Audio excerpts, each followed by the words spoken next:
Mon mari a dit, je ne cuisine pas et je ne fais pas le ménage.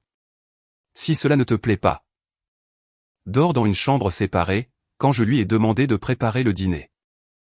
J'ai simplement répondu, d'accord, et je lui ai donné exactement ce qu'il avait demandé. C'est là que ma vie de cauchemar a commencé. Je m'appelle Elena Hart. J'ai 32 ans. Et j'avais l'habitude de penser que la fin d'un mariage ressemblerait à une porte qui claque. Un aveu d'infidélité. Ou une dispute hurlante qui laisserait les voisins regarder à travers les stores. Mais le mien s'est terminé dans le salon, un mercredi soir, avec une boîte de plats à emporter à moitié mangée sur ma table basse. De la nourriture que j'avais payée pendant que le meilleur ami de mon petit ami était assis sur mon canapé comme s'il vivait là. Il s'appelait Noah. Noah avait ce genre de sourire qui n'atteignait jamais ses yeux, le sourire qui disait « Je regarde quelque chose s'effondrer et j'apprécie cela ». Je me souviens du moment exact où j'ai franchi la porte parce que l'odeur m'a frappé en premier. De l'huile de friture, de la sauce froide. Et cette douceur éventée de soda laissé ouvert trop longtemps. Puis j'ai entendu Bailey, notre chien, notre golden retriever loufoque. Qui avait été notre enfant d'essai avant même que nous parlions de vrais enfants. Gémir doucement depuis la cuisine. Le son n'était pas dramatique. C'était pire que dramatique. C'était patient. C'était le son d'une créature qui attend quelqu'un qui n'arrête pas de l'oublier. J'ai laissé tomber mes clés dans le bol près de la porte et j'ai regardé dans le couloir. L'appartement semblait habité, pas d'une manière chaleureuse, mais d'une manière qui donnait l'impression que l'endroit avait été pris en otage. Des vêtements étaient éparpillés sur le sol comme si quelqu'un avait vidé une corbeille à linger. Était parti en plein milieu d'une pensée. La lumière de la cuisine était allumée, éclairant un évier encombré de vaisselle tel un monument non lavé. Il y avait 2 sacs poubelles pleins près de la porte qui n'avaient pas été sortis. Et sur le canapé, les jambes étendues, les pieds sur ma table basse. Noah faisait défiler son téléphone comme s'il attendait le prochain épisode d'une série. À côté de lui était assis mon petit ami, Victor, riant de quelque chose que Noah lui montrait. Victor n'a même pas levé les yeux quand je suis entré.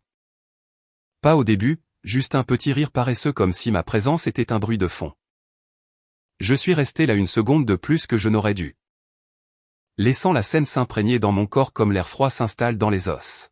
« Salut », ai-je dit, en gardant ma voix neutre. Victor a finalement levé les yeux. « Oh, tu es à la maison. Oh, tu es à la maison. 7 ans ensemble. 7.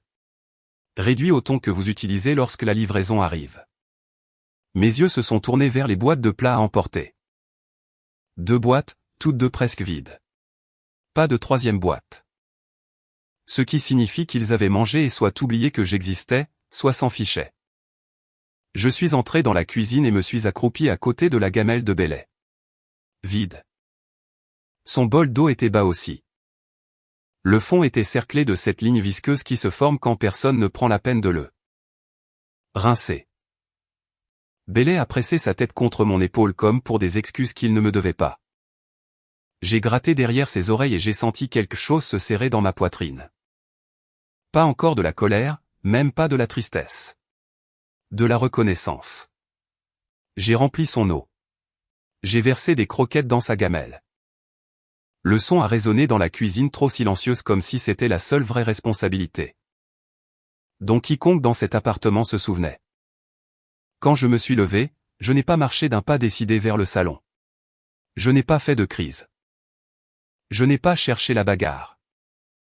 Je suis simplement entré calmement et j'ai dit, « Avez-vous nourri Bailey aujourd'hui ?» Noah a laissé échapper un petit rire comme si je venais de demander à Victor s'il avait poli ma couronne. Victor a soupiré de cette manière théâtrale qui me donnait toujours l'impression que je demandais trop d'oxygène. J'allais le faire, a-t-il dit en traînant les mots. Mais tu es à la maison maintenant, alors. Noah s'est penché en avant, les coudes sur les genoux. Waouh, a-t-il dit, la voix dégoulinante d'un faux étonnement. Tu lui parles comme si c'était ton employé. J'ai regardé Noah pendant un instant. Et je jure que ce n'était même pas de la haine que je ressentais. C'était de la clarté. Parce que Noah n'était pas la maladie. Il était l'infection qui révélait la blessure. Je ne lui parle pas de cette manière, ai-je dit d'un ton égal. Je demande si notre chien a été nourri. Victor s'est agité, agacé maintenant. Chérie, détends-toi. Me détendre, ai-je répété doucement. J'ai fait un geste autour de la pièce sans théâtralité. Cet endroit est en désordre. La gamelle de Bailey est vide. La poubelle déborde. J'ai travaillé. Toute la journée. J'ai un appel tôt demain. Je n'essaie pas de commencer une dispute. Je demande si. Vous avez fait quelque chose aujourd'hui. Le sourire de Noah s'est élargi comme s'il avait attendu ce moment précis. Elle agit comme si tu lui devais des corvées, mec. Victor a hoché la tête en signe d'approbation. Hocher la tête comme si Noah me traduisait dans une langue que Victor préférait soudainement. Et puis Victor l'a dit. Il m'a regardé droit dans les yeux comme s'il était fier de ce qu'il s'apprêtait à revendiquer. Et il a dit, je n'ai pas à cuisiner, à faire le ménage, ni même à te donner de l'affection. Elena. Ce ne sont pas des exigences. Arrête d'agir comme si mon temps était dû. La pièce est devenue silencieuse d'une manière qui semblait lourde. Le sourire de Noah ne s'est pas estompé. Au contraire, il s'est aiguisé comme un juge rendant un verdict qu'il appréciait. Et je suis resté là, à regarder Victor, sentant la chose la plus étrange se produire en moi. Pas un chagrin d'amour, pas de la rage, quelque chose de plus net, de plus final. Parce que j'ai réalisé qu'il ne parlait pas par frustration. Il parlait par conviction. Ce n'était pas un homme qui passait une mauvaise journée. C'était un homme qui avouait ce qu'il pensait que le mariage signifiait. Ou ce qu'il pensait que j'étais censé accepter. J'ai hoché la tête une fois, lentement, comme si je venais d'entendre un bulletin météo. D'accord, ai-je dit. Victor a cligné des yeux comme si ma réponse calme ne correspondait pas au scénario qu'il espérait. Noah a reniflé. Voilà, a-t-il marmonné d'un air suffisant. Des limites. Je n'ai pas argumenté. Je n'ai pas plaidé. Je n'ai pas essayé d'expliquer le partenariat à un homme qui avait déjà décidé qu'il en était. Exempté. Au lieu de cela, je suis passé devant eux pour aller dans la chambre. J'ai enfilé un pantalon de survêtement, et je suis revenu avec la laisse de Bailey à la main. Victor a froncé les sourcils. Où vas-tu? J'ai attaché la laisse de Bailey et j'ai regardé Victor comme s'il avait posé une question. Déroutante. Je sors Bailey. Noah s'est penché en arrière, satisfait, comme s'il avait gagné quelque chose. Victor a levé les yeux au ciel. Peu importe. Je me suis arrêté à la porte et me suis retourné juste assez pour croiser le regard de Victor.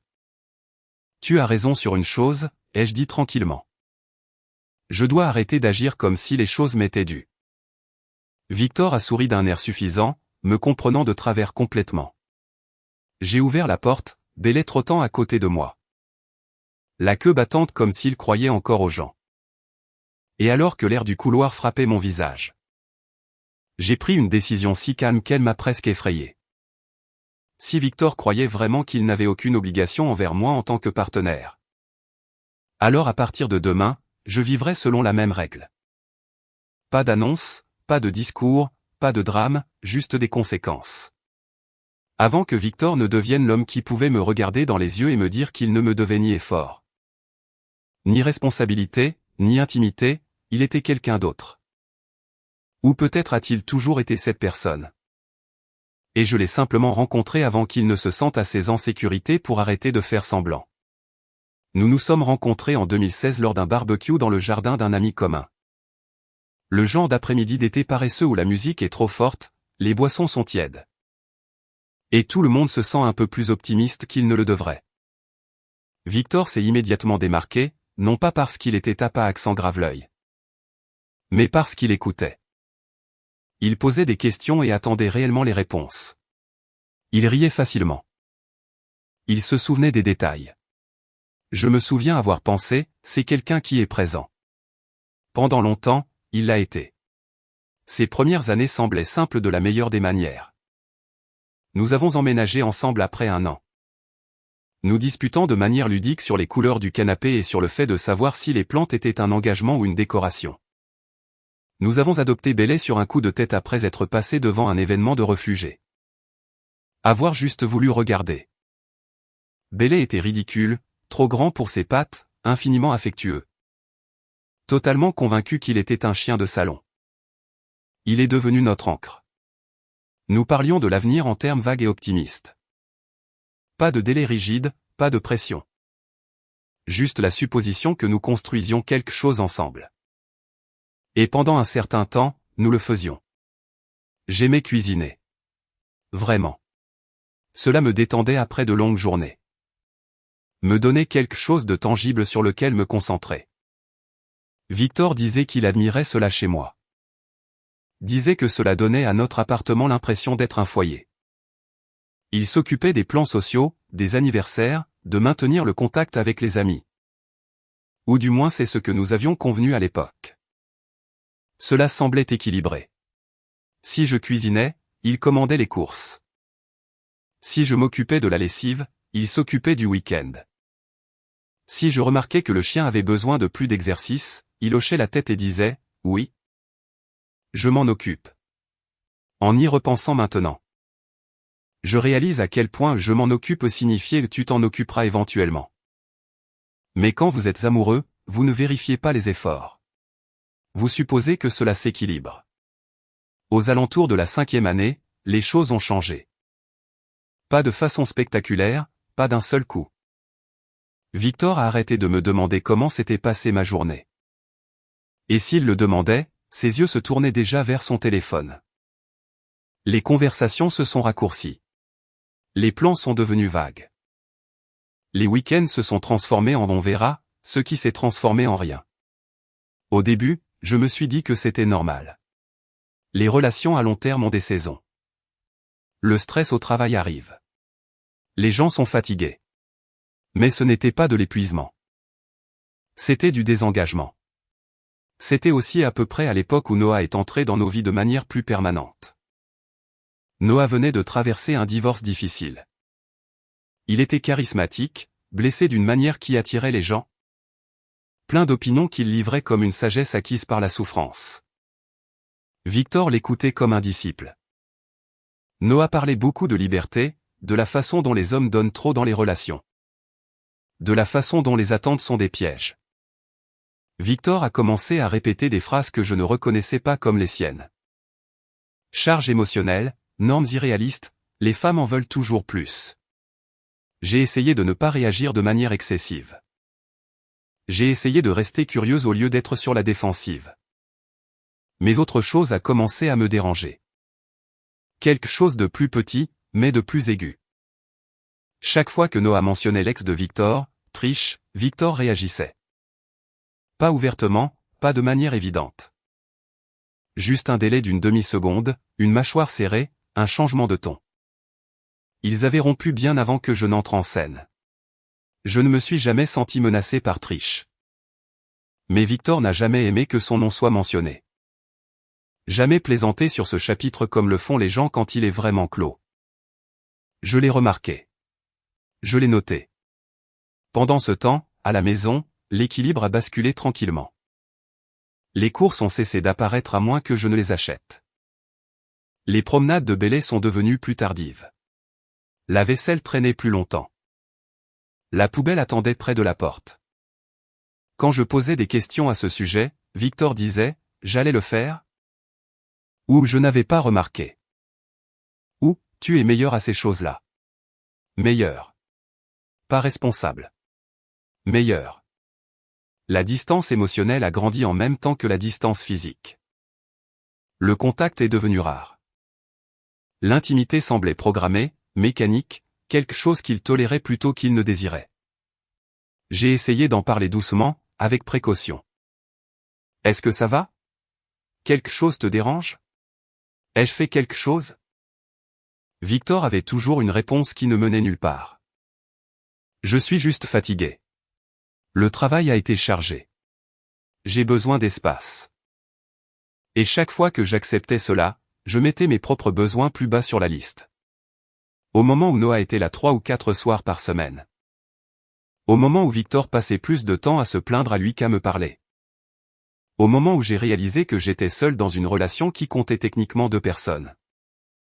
La vérité s'était déjà installée. Je ne l'avais juste pas encore nommée. Mais ce mercredi soir, cette phrase, c'était le nom. Et une fois que vous nommez quelque chose, vous ne pouvez plus ne pas le voir. Une fois que vous commencez à prêter attention, la négligence est impossible à ne pas voir. Elle n'est pas bruyante. Elle ne s'annonce pas. Elle apparaît dans les espaces vides. Qu'est-ce qui cesse de se produire? Qu'est-ce qui cesse d'être demandé? De quoi cesse-t-on de se soucier? Victor a complètement cessé de me demander comment s'était passée ma journée. Même pas la version polyautomatique. Je rentrais à la maison, les clés à la main, et il ne levait pas les yeux de son téléphone.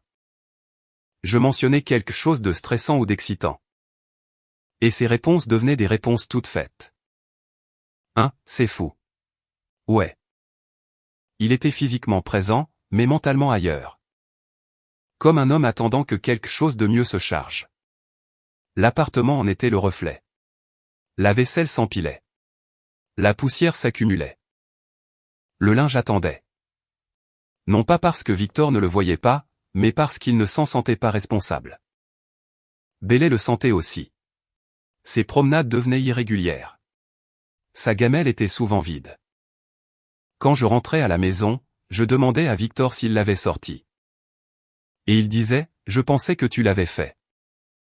Même quand il savait que j'avais été absente toute la journée. Quand j'en parlais avec précaution. Victor soupirait comme si je critiquais son caractère au lieu d'aborder une responsabilité partagée. Tu es toujours sur mon dos ces derniers temps, a-t-il dit une fois. L'irritation traversant son visage. Peux-tu juste te détendre? Me détendre? Comme si la négligence était un trait de personnalité. Et Noah était toujours là, juste assez près pour entendre, juste assez impliqué pour commenter. Noah présentait tout comme une lutte de pouvoir. Elle veut le contrôle. Les femmes escaladent toujours. Une fois que tu cèdes, elles en attendent plus. Victor absorbait tout cela. J'ai essayé de contrebalancer avec la réalité. Je ne demande pas la perfection, ai-je dit un soir? Assise en face de Victor à la table que nous n'utilisions presque plus. Je demande de ne pas me sentir seul dans ma propre maison. Victor ne m'a pas regardé. Il a fixé le mur derrière ma tête, la mâchoire serrée. Je ne peux pas respirer quand tu parles comme ça, a-t-il dit. Et soudain, mes sentiments étaient le problème. J'ai remarqué comment Victor s'illuminait en présence de Noah d'une manière qu'il ne faisait plus. Jamais avec moi. Il riait. Il s'engageait. Il se plaignait. Il se sentait écouté. Avec moi, il se retirait. Le ressentiment a commencé à transparaître de petites manières vives, des roulements d'yeux. Des tons dédaigneux. Des commentaires passifs sur le fait que j'étais trop intense ou que j'interprétais trop les choses. Et chaque fois que j'essayais d'aborder la distance grandissante, Victor m'accusait de le harceler. L'ironie était suffocante parce que je faisais tout mon possible pour ne pas le harceler. La nuit qui a vraiment brisé quelque chose en moi était un jeudi, des semaines avant l'explosion.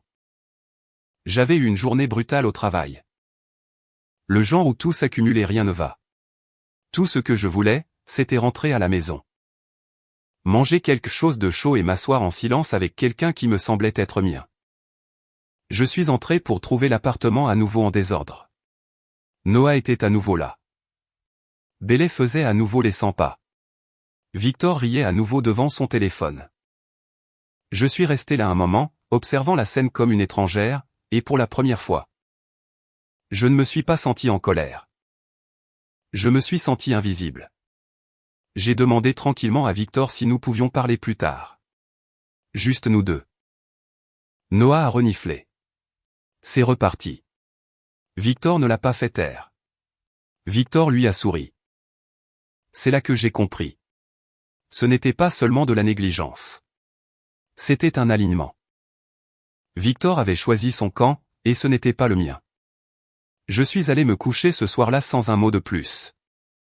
Victor n'a pas suivi, n'a pas pris de mes nouvelles, n'a pas remarqué. Je suis resté éveillé à écouter la respiration douce de Bélé à mes pieds et je me suis demandé. Depuis combien de temps j'essayais de sauver quelque chose que l'autre personne avait déjà abandonné. La réponse, j'ai réalisé, était plus longue que je ne voulais l'admettre. Au moment où ce mercredi soir est arrivé, les plats à emporter, la phrase, le sourire narquois. Je n'étais pas choqué. J'étais confirmé. Et cette confirmation a rendu mon prochain mouvement inévitable. Parce qu'une fois que la négligence devient une habitude au lieu d'un accident, l'amour se transforme en labeur. Et le labeur sans réciprocité devient de l'exploitation. Le matin après que Victor m'a dit qu'il ne me devait rien, je me suis réveillé avant mon réveil. Non pas parce que j'étais anxieuse, mais parce que j'étais calme. C'était le premier signe que quelque chose de fondamental avait changé en moi. Normalement, mes matins suivaient un scénario invisible que j'avais perfectionné au fil des ans. Nourrir Bélé, remplir son eau, préparer le café. Ranger le salon juste assez pour qu'il paraisse gérable. Vérifier le frigo et planifier mentalement le dîner. Porter le poids de la journée avant même qu'elle ne commence. Ce matin-là, je n'ai rien fait de tout cela. Je suis sorti du lit, je me suis douché, habillé et j'ai attaché la laisse de Bélé. Je l'ai quand même sorti. Pas pour Victor, pour Bélé. Parce que les limites ne signifient pas négliger les innocents. Quand nous sommes rentrés, Victor était réveillé, faisant défiler son téléphone au lit. Il m'a regardé passer devant la cuisine sans m'arrêter. N'a rien dit. N'a pas remarqué. J'ai pris mon sac et me suis dirigé vers la porte. Et, a finalement dit Victor. Tu ne fais pas de café ? J'ai fait une pause, la main sur la poignée de la porte, et je me suis retourné. Non, ai-je dit simplement. Tu as raison. Je n'ai pas à le faire. La confusion sur son visage était presque comique. Je suis parti avant qu'il ne puisse répondre. Le premier jour s'est passé tranquillement. Trop tranquillement. Quand je suis rentré ce soir-là, l'appartement montrait déjà des signes de dégradation. Pas de tasse de café lavée, pas de poubelle sortie. La gamelle de Bélé à moitié remplie négligemment. Victor était agacé, mais pas alarmé. Cela est venu plus tard. Au troisième jour, les choses se dégradaient rapidement. Bélé a commencé à gémir plus, pas constamment, mais assez pour être perceptible. Son emploi du temps était perturbé, ses promenades irrégulières. J'intervenais quand cela l'affectait. Mais je refusais de protéger Victor des conséquences de sa négligence. La vaisselle s'est empilée.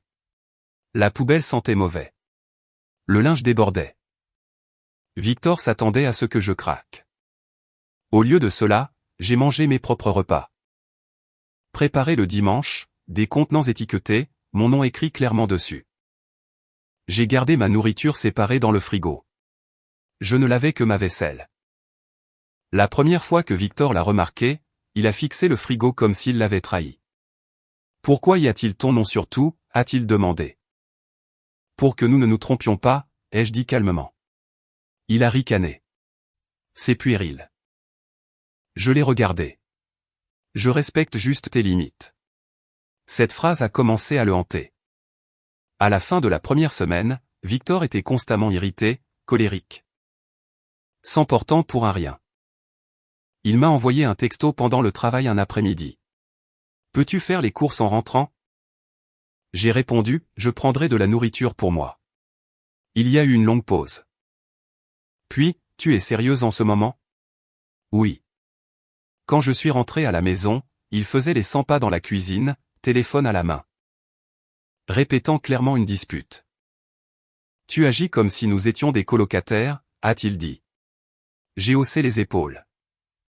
C'est ainsi que tu décris les attentes. L'évier s'est bouché en milieu de semaine. Normalement, je l'aurais réparé sans réfléchir. 10 minutes. Un furet de plomberie. Fait. Au lieu de cela, j'ai regardé l'eau remonter, j'ai écouté Victor jurer à voix basse. Et je n'ai rien dit. Il a appelé le propriétaire. Le propriétaire lui a dit que ce n'était pas couvert. Victor a claqué son téléphone. C'est ridicule. J'ai croisé son regard. Tu auras besoin d'un plombier. Il m'a dévisagé. Tu sais comment faire ces choses. J'ai hoché la tête. Oui. Alors pourquoi n'aides-tu pas? Parce qu'aider quelqu'un qui refuse le partenariat ne lui apprend qu'à continuer à apprendre. Je n'ai pas à le faire, ai-je dit.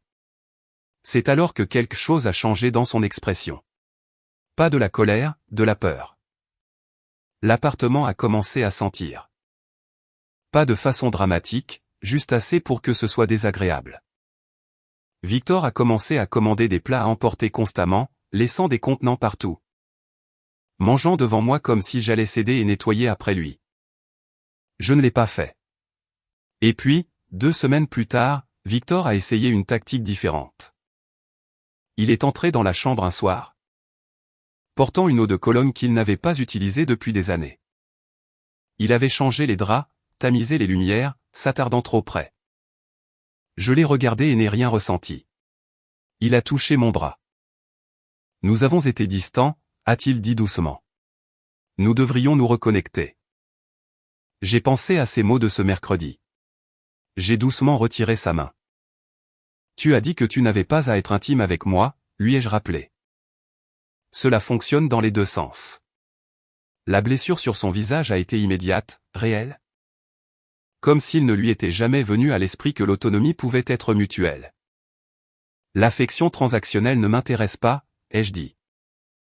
Si tu veux de l'intimité, sois d'abord un partenaire. Je me suis retourné et me suis endormi. Il n'a pas réessayé. Mais je savais alors, au plus profond de moi, que quelque chose d'irréversible avait commencé. Parce que dès qu'un homme réalise qu'il a perdu le contrôle sur l'accès, le confort et la commodité, il vous montre qui il est vraiment. Le rejet a secoué Victor d'une manière que rien d'autre n'avait fait. Je pouvais le voir dans la façon dont il se déplaçait dans l'appartement par la suite, plus fort, plus brusque, comme s'il avait besoin de se rappeler qu'il occupait encore de l'espace. Il claquait les portes des placards. Il laissait les lumières allumées dans les pièces qu'il n'utilisait pas. Il soupirait lourdement, le genre de soupir destiné à être remarqué. Il n'a pas abordé directement la question de la chambre. Pas au début. C'est Noah qui l'a fait. Je les ai entendus un soir alors que j'étais dans la chambre en train de plier mon propre linge. Uniquement mon linge. La porte n'était pas complètement fermée, et Victor n'avait pas pris la peine de baisser la voix. Elle joue à des jeux, a dit Noah. Un coup de force classique. Ne cède pas. Je ne cède pas, a répondu Victor. Mais il y avait de l'hésitation maintenant. De l'incertitude. Les femmes font ça quand elles sentent qu'elles perdent de l'influence. A poursuivi Noah avec confiance. Tu ne peux pas récompenser ça. Elle finira par revenir. J'ai arrêté de plier. Non pas parce que j'étais en colère. Parce que quelque chose s'est mis en place. Victor ne voyait plus l'intimité comme une connexion. Il la voyait comme une monnaie d'échange. Cette prise de conscience a été plus lourde que n'importe quelle insulte. Plus tard dans la nuit, Victor a essayé une approche plus douce. Il s'est assis à côté de moi sur le canapé. Assez près pour que je puisse sentir sa jambe contre la mienne. Son corps légèrement tourné vers moi comme une offrande. Tu as été différente, a-t-il dit. J'ai gardé les yeux sur la télévision. Toi aussi. Il a ri légèrement, comme si nous flirtions. Allez, tu sais ce que je veux dire. Je me suis tourné pour le regarder, puis pour vraiment le regarder. C'était un homme qui avait l'habitude de prendre ma main automatiquement. Qui remarquait quand j'étais fatigué avant que je ne dise quoi que ce soit. Qui demandait ce dont j'avais besoin au lieu de supposer. Maintenant, il m'étudiait comme un problème qu'il devait résoudre. Je sais ce que tu veux dire, ai-je dit. Et c'est ça le problème. Sa mâchoire s'est crispée. Tu me punis. Je respecte tes paroles. Ce n'est pas la même chose. Si, quand elles révèlent comment tu me vois. Il a ouvert la bouche, l'a refermée. La voix de Noah a résonné faiblement depuis la cuisine, riant de quelque chose sur son téléphone. Victor s'est penché en arrière, exaspéré. Tu fais tout un plat de ça. J'ai souri faiblement, non pas parce que c'était drôle, mais parce que c'était prévisible. Cette nuit-là, j'ai entendu Victor au téléphone dans la salle de bain. La porte était fermée, mais pas complètement verrouillée. Sa voix portait juste assez. « Oh, non, elle ne sait pas », a-t-il dit tranquillement. Une pause. « Je gère ça. » Puis le nom, Trish. Mon corps est devenu froid. Il n'a pas dit grand-chose de plus, juste des murmures, des réassurances. Quelque chose à propos du timing. Quand il est sorti, il a évité mes yeux. Je ne l'ai pas confronté. Pas encore, parce que je n'étais pas prête à accuser. J'étais prête à observer. Les jours suivants ont confirmé ce que mon intuition avait déjà signalé. Victor gardait son téléphone comme s'il contenait des secrets d'État. Il l'orientait loin de moi, prenait des appels dans l'autre pièce. Souriait à des messages qu'il n'expliquait jamais.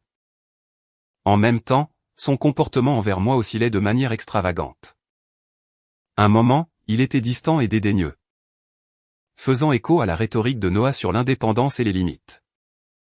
Le moment suivant, il était soudainement attentif, m'apportant du café sans qu'on le lui demande. Complimentant mon apparence, posant des questions qui semblaient répétées. C'était le coup du lapin. Et il ne s'agissait pas d'amour. Il s'agissait de contrôle. Un soir, après une autre tentative maladroite de rapprochement, Victor a craqué. « Et alors ? Tu en as juste fini avec l'intimité maintenant ?» a-t-il demandé. La frustration transparaissant. « Tu ne veux pas de... » Il s'éclaircit la gorge moi. J'ai soutenu son regard fermement. « Ce n'est pas ça. » Alors qu'est-ce que c'est ? C'est moi qui réalise que l'intimité sans respect semble vide. Il a ricané. Tu compliques les choses. Non, ai-je dit doucement. C'est toi qui as fait ça quand tu as transformé le partenariat en droit acquis.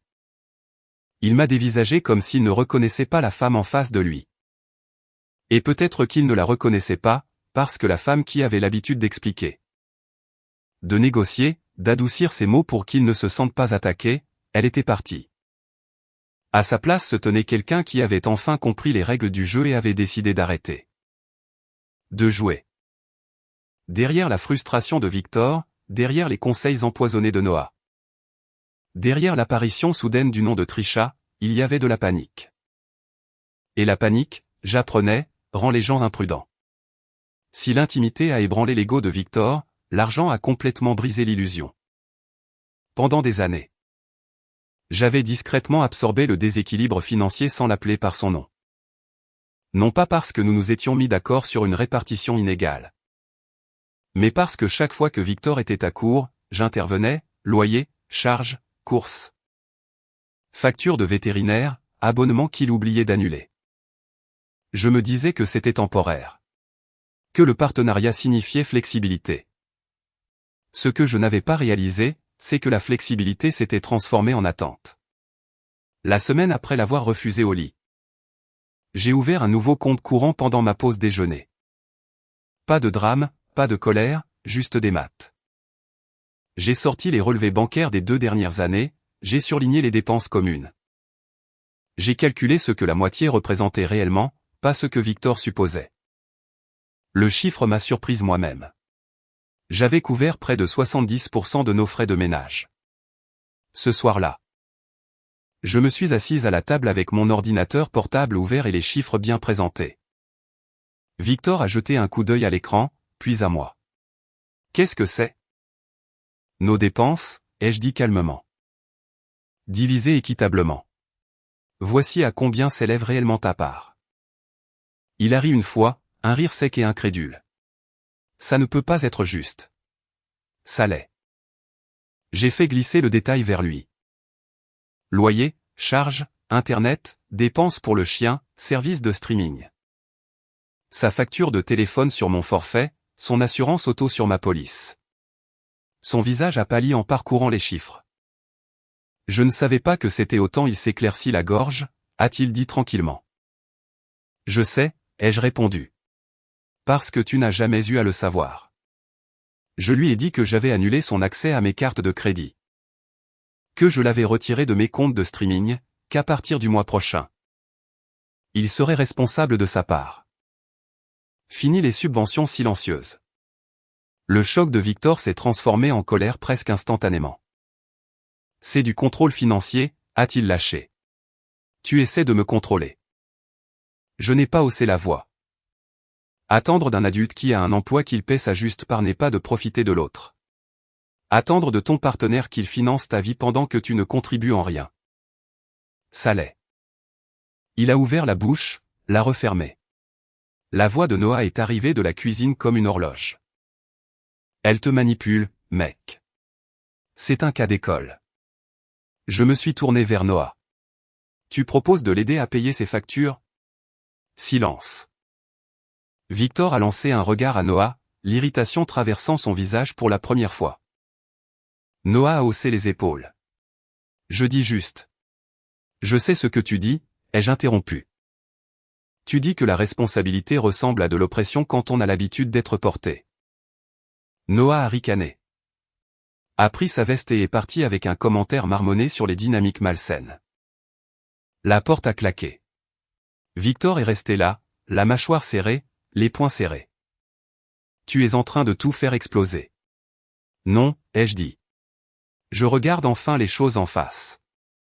Les semaines suivantes ont été horribles. Victor a dû annuler des boîtes d'abonnement qu'il n'avait même jamais ouvertes.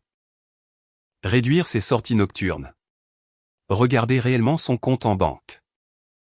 Il se plaignait constamment des prix, du stress, de l'injustice de tout cela. Noah continuait de lui envoyer des encouragements par texto, lui disant de me quitter. De s'affirmer, de reprendre son pouvoir, mais Noah ne payait pas les factures de Victor. Cette réalité s'est vite imposée. Victor a ensuite essayé la culpabilité. Je pensais que nous étions une équipe. Nous le sommes, ai-je dit. Les équipes partagent la charge. Il a essayé la colère. Tu fais ça pour me punir. Non, ai-je dit, je fais ça pour arrêter de me punir moi-même. Et puis, comme on pouvait s'y attendre, il a essayé le charme. Des compliments soudains. Des offres de cuisiner qui se terminaient par des poêles brûlés et des plats à emporter. Un nettoyage à moitié fait qui sautait les parties difficiles. Des suggestions de soirées en amoureux qui ressemblaient à des pots de vin. Rien de tout cela n'abordait la vérité. Victor ne voulait pas de partenariat. Il voulait le confort sans la contribution. Et quand il a réalisé que cela ne reviendrait pas, quelque chose en lui s'est durci. Je l'ai remarqué dans la façon dont il textait plus, gardait plus son téléphone. Prenait des appels plus longs en privé. Et un soir, alors qu'il s'endormait avec son téléphone vibrant sur la table de nuit. J'ai vu le nom illuminer l'écran à nouveau. Triche, cette fois avec un emoji cœur. Je n'ai pas touché le téléphone. Je n'en avais pas besoin, car la ligne finale avait déjà été franchie. Et maintenant, il s'agissait simplement de savoir avec quelle propreté je voulais partir. Au moment où Victor a réalisé que l'argent, l'intimité et la commodité n'étaient plus garantis. Il a changé. Pas intérieurement, mais stratégiquement.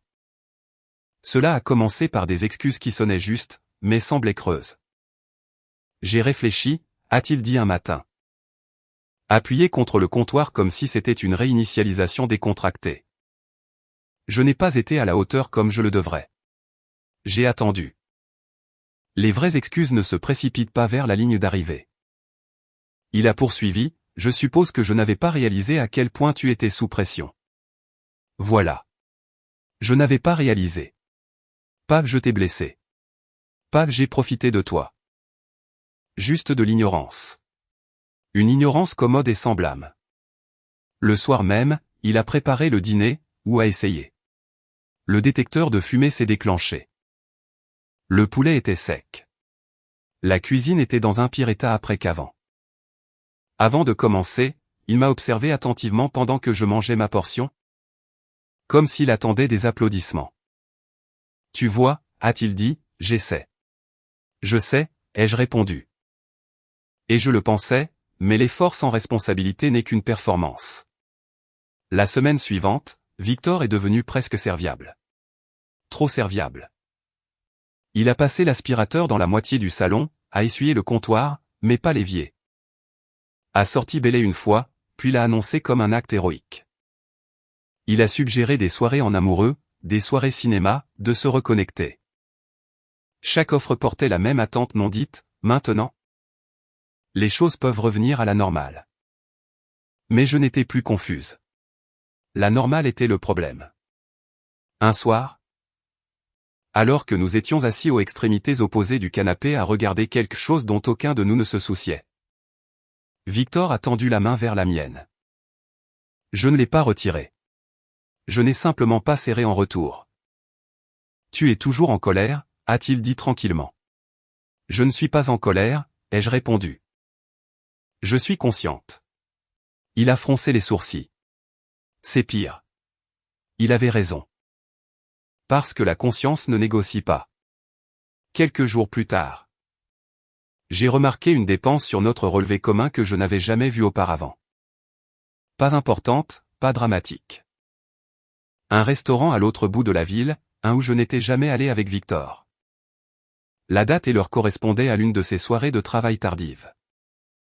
Je ne l'ai pas accusé. Je n'ai pas pleuré. J'ai ouvert un document sur mon ordinateur portable et j'ai commencé à noter des choses. Des dates, des dépenses, des schémas, les appels téléphoniques, l'écran gardé. La façon dont le nom de Trisha apparaissait. Seulement quand Victor pensait que je ne regardais pas. Je ne rassemblais pas de preuves pour une confrontation. Je rassemblais de la clarté pour moi-même. Cette clarté s'est solidifiée l'après-midi où j'ai déjeuné avec mon amie Marissa, qui avait traversé une séparation brutale l'année précédente. Elle a écouté tranquillement pendant que je lui exposais tout.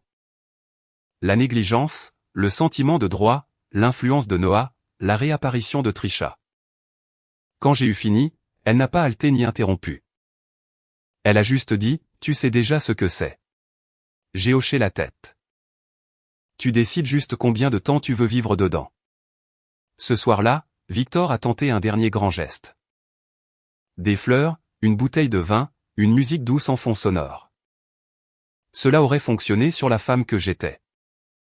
Je t'aime, a-t-il dit, sincère maintenant, presque désespéré. Je ne veux pas perdre ça. Je l'ai regardé.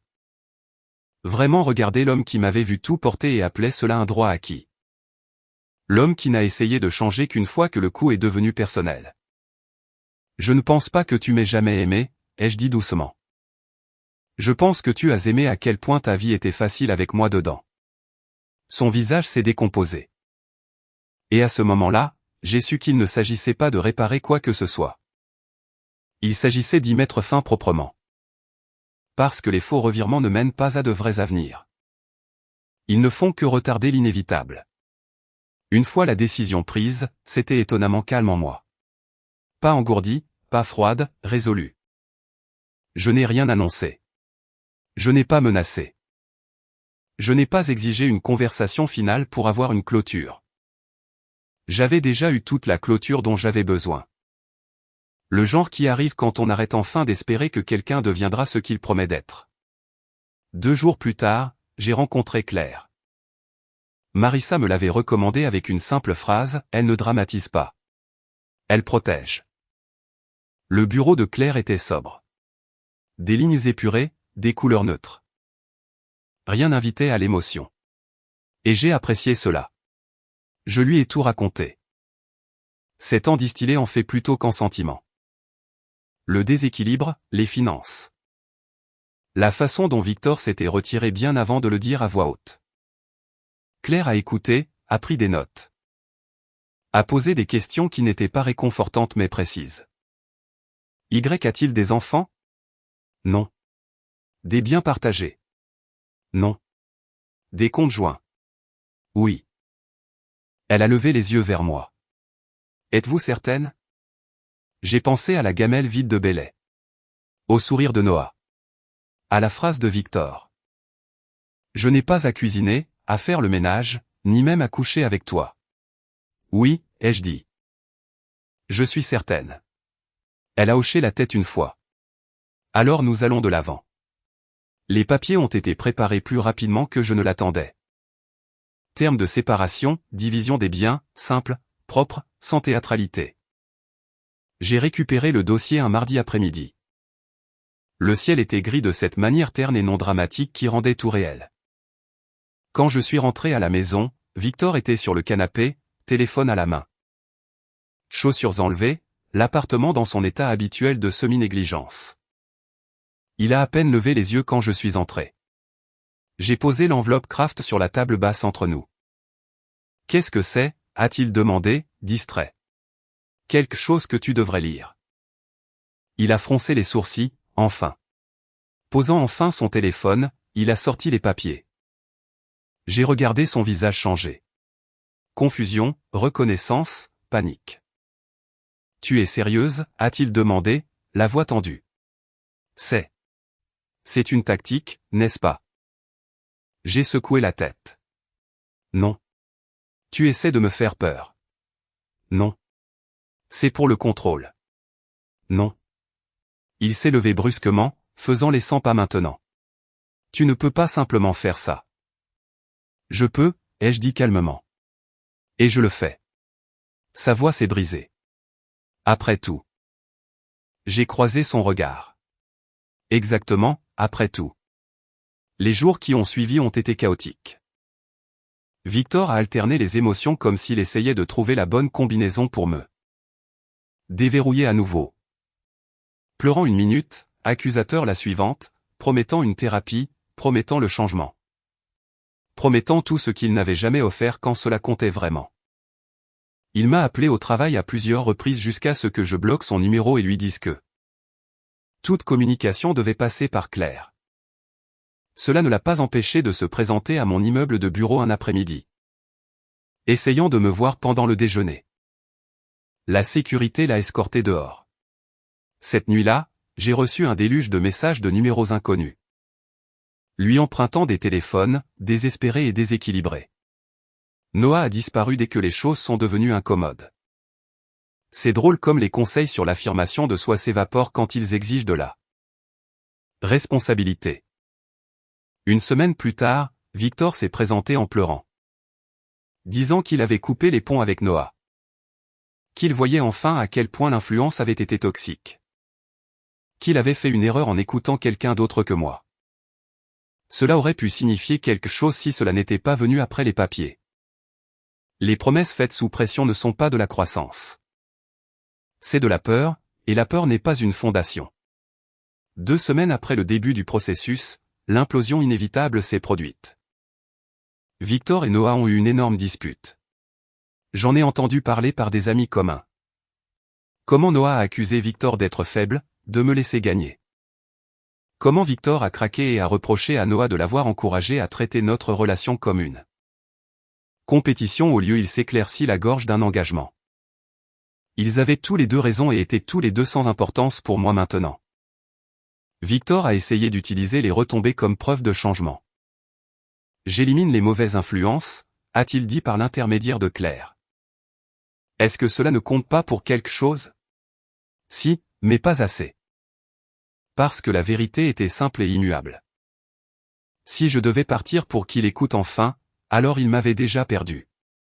J'ai déménagé 6 semaines après avoir signifié les papiers, non pas parce que j'y étais forcé, mais parce que je voulais que le chapitre se termine proprement. Sans mur partagé ni écho persistant d'une vie qui ne me convenait plus. J'ai trouvé un modeste 2 pièces à environ 20 minutes de là, plus petit, plus calme, le mien. Bailey est venu avec moi. Victor ne s'y est pas opposé. Pas vraiment. Il est resté là pendant que je préparais les affaires de Bailey. Son lit, ses gamelles, sa collection ridicule de jouets, et n'a rien dit. Je pense qu'à un certain niveau, il savait qu'il ne pouvait pas s'occuper de lui correctement. Et peut-être, juste peut-être, il savait que Bailey méritait de la constance. Le matin où j'ai chargé la dernière boîte dans le camion, Victor se tenait dans l'embrasure de la porte, les yeux rouges, la voix tremblante. « Tu fais vraiment ça ?» a-t-il demandé. « Tu jettes vraiment tout ?» Je l'ai regardé et j'ai cherché de la colère dans ma poitrine. Il n'y en avait pas. Pas d'amertume, pas de ressentiment, juste de l'épuisement et du soulagement. « Je ne jette rien », ai-je dit tranquillement. Il n'y a plus rien à jeter. Cela s'est terminé il y a longtemps. Il a pleuré alors, de tout son corps, des sanglots haletants. Le genre de pleurs que les gens imaginent pouvoir arranger les choses s'ils arrivent assez tôt. Ce ne fut pas le cas. 3 mois plus tard, le divorce était finalisé. Propre, efficace, presque sans histoire. Nous avons partagé nos économies à parts égales, fermé le compte joint. Remboursé la carte de crédit commune. J'ai gardé ma voiture et mes comptes de retraite. Il a gardé les siens. Claire a tout géré avec un professionnalisme calme. Pas de drame au tribunal, pas de guerre prolongée. Juste des papiers confirmant ce que j'avais déjà accepté émotionnellement. J'ai entendu par des amis communs que Victor a commencé une thérapie après que tout fut terminé. Une vraie thérapie, pas le genre performatif destiné à reconquérir quelqu'un. J'étais heureuse de l'entendre. Non pas parce que je voulais qu'il souffre, mais parce que je n'avais jamais voulu être sa leçon. J'ai juste refusé d'être son terrain d'entraînement. Ma vie est maintenant plus calme, paisible d'une manière que je ne savais pas désirer. Je rentre dans un appartement qui reste propre parce que je suis la seule responsable. Je prépare des repas que j'apprécie sans me demander qui les tiendra pour acquis. Je promène Bélé sans coordonner, compenser ou tenir un score mental. J'ai recommencé à sortir, lentement, intentionnellement. Les conversations sont différentes maintenant. J'écoute pour la réciprocité. Je regarde comment l'effort se manifeste avant les mots. Parfois, je repense aux premières années avec Victor, au rire, au projet. À la version de lui qui me semblait autrefois un foyer. Et je me demande s'il y a eu un seul moment où les choses auraient pu prendre une autre tournure. Mais surtout, j'ai accepté cette vérité. Certaines relations ne se terminent pas à cause d'une grande trahison. Elles se terminent parce qu'une personne cesse d'être présente et que l'autre cesse enfin de compenser. Victor deviendra peut-être un meilleur partenaire pour quelqu'un d'autre un jour. La thérapie pourrait l'aider à comprendre ce qu'il a perdu et pourquoi. Mais cet avenir n'est pas à moi de le construire. J'ai donné 7 ans à quelqu'un qui a lentement cessé de me voir comme une personne et a commencé à me voir comme une ressource. Et au moment où j'ai cessé de fournir cette ressource, il a réalisé sa valeur. À ce moment-là, elle avait déjà disparu. Certains dommages sont permanents. Certains mots ne peuvent être retirés. Et certains mariages meurent bien avant que quiconque ne signe les papiers. C'est exactement ce qui est arrivé au mien. Si cette histoire a résonné en vous, ou si vous avez vécu quelque chose de similaire, faites-le moi savoir dans les commentaires. N'oubliez pas de liker, de partager et de vous abonner pour plus d'histoires de la vie réelle. Si cette histoire vous a touché de près, vous n'êtes pas seul. Trop de gens restent bien trop longtemps dans des relations où l'effort devient une attente. Le respect s'estompe tranquillement, et l'amour se transforme en obligation. Rappelez-vous ceci, le partenariat n'est pas une question d'endurance. C'est une question de réciprocité. Au moment où vous êtes le seul à tout tenir ensemble, quelque chose est déjà brisé. Merci à tous ceux qui ont partagé leurs expériences et offert leur soutien. Vos histoires comptent et elles aident les autres à reconnaître leur propre point de basculement. Plutôt. Si vous avez trouvé de la valeur dans cette histoire, laissez un commentaire, cliquez sur j'aime. Et abonnez-vous pour plus d'histoires de la vie réelle, émotionnellement honnêtes, sur les limites. La croissance est le choix de soi. On se voit dans la prochaine. Cette histoire est entièrement fictive et destinée uniquement à des fins de divertissement et d'éducation.